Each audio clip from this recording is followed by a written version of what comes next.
Thailand நாட்டைச் சேர்ந்தவர் நானா ரைபினா தொலைக்காட்சி தொடர்களில் நடித்திருக்கிறார்.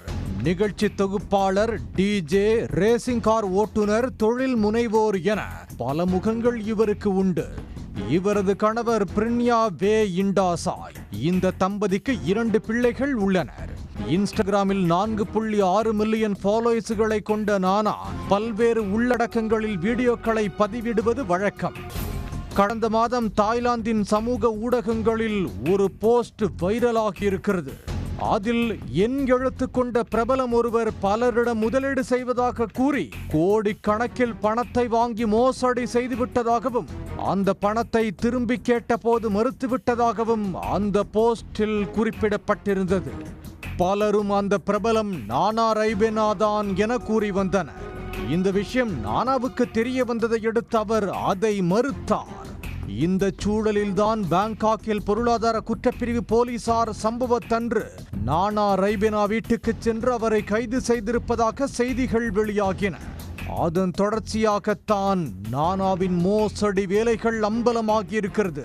தாய்லாந்தில் emergency decree on money lending என்ற சட்டம் உள்ளது.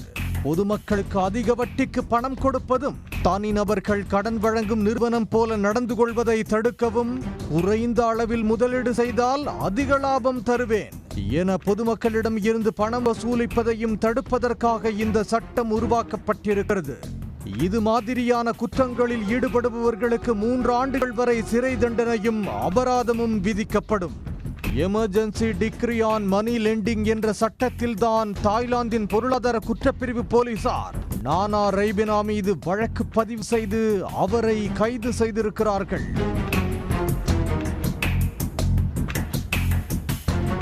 நானா தன்னுடைய இன்ஸ்டா பிரபலத்தை பயன்படுத்தி ஏராளமானோரிடம் இருந்து பணம் வசூலித்திருக்கிறார். குறைந்த முதலீட்டில் அதிக லாபம் ஈட்டி தருவதாகவும் வாக்குறுதி கொடுத்திருக்கிறார். இதை நம்பி நானாவின் நண்பர்களும் ரசிகர்களும் அவரிடம் கோடிக்கணக்கில் பணத்தை கொட்டி கொடுத்திருக்கிறார்கள். ஆனால் அவரிடம் இருந்து எந்த லாபமும் முதலீட்டாளர்களுக்கு செல்லவில்லை. இதனால் அதிர்ச்சியடைந்த முதலீட்டாளர்கள் பணத்தை திருப்பி கேட்ட போது பணம் அனைத்தையும் முதலீட்டில் இழந்துவிட்டதாக நானா கூறியதாக சொல்லப்படுகிறது. கிட்டத்தட்ட 90 கோடி ரூபாய்க்கு மேல் அவர் ஏமாற்றியதாக கூறப்படுகிறது. நானாவின் மோசடி அம்பலமானதை தொடர்ந்து அவரின் ரசிகர்கள் பலர் அன்ஃபாலோ செய்திருக்கிறார்கள். தாங்கள் ஏமாற்றப்பட்டதை சமூக ஊடகங்களில் பதிவிட தொடங்கியிருக்கிறார்கள். ஆரம்பத்தில் இந்த குற்றச்சாட்டுகளை மறுத்த நானா பிறகு அதை ஒப்புக்கொண்டிருக்கிறார். முதலீட்டாளர்களிடம் மன்னிப்பு கேட்டுக்கொண்டதோடு பணத்தை திரும்பி கொடுத்து விடுவதாக வாக்குறுதி கொடுத்திருந்தார். இந்த சூழலில் தான் தாய்லாந்து காவல்துறை நானாவையும் அவரது கணவரையும் கைது செய்து விசாரித்து வருகின்றனர்.